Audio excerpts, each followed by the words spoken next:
Mazliet par pasaulē valdošo eiforiju saistībā ar Trumpa nākšanu pie varas. Tev Trumps ir miera ķēniņš, taisnīgākais no taisnīgajiem.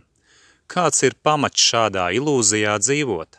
Pamats ir, un tā ir melu propaganda, ka nākot pie varas viņš 24 stundās izbeigs karu Ukrainā. Šī ir tikai viena apvārdošanas taktika, kas neticami, taču ir nostrādājusi pret daudziem.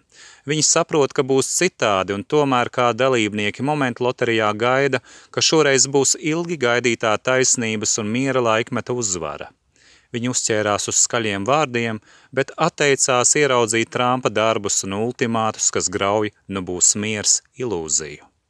Daži kontroli jautājumi tiem, kas nav ļāvuši sevi apvārdot.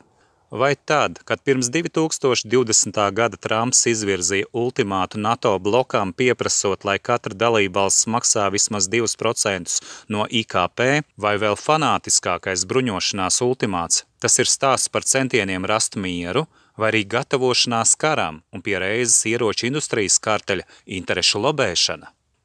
Un kā ir tagad, kad Trumps nu jau prasa 5% no IKP, lai NATO valstis iegulda kara mašīnā? Vai arī tas ir stāsts par mieru? Vai arī tā ir uz mieru vērsta politika? Un visbeidzot, kur nonāks ieroči un tehnoloģijas, kas tapa un taps attiecīgi 2% no IKP un tagad 5% no IKP rezultātā? Vai Ukrainas kara piemērs jau nesaka priekšā, kā tiek norakstītas pēdiņās vecās militārās tehnoloģijas un ka notiek gatavošanās vēl plašākiem un intensīvākiem, regulāriem un ilgstošiem kariem? Tie ieroči, kas taps 5% no IKP projektu ietvaros NATO vajadzībām, gadiem ejot tiks norakstīti, un mēs redzam jau tagadnē pārliecinošas tendences, kā tas notiek praksē. Tad nu ko, vai vēl kādi sapņo par miera ķēniņu?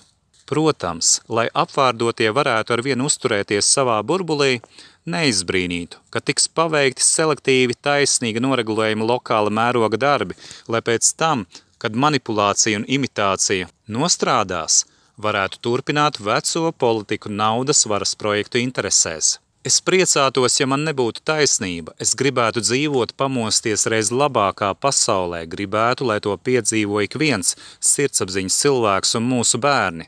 Taču priekšā ir laiki, kas neziņā tīti, un jautājumi, kur ejam, kas notiek, jāuzdod tagad.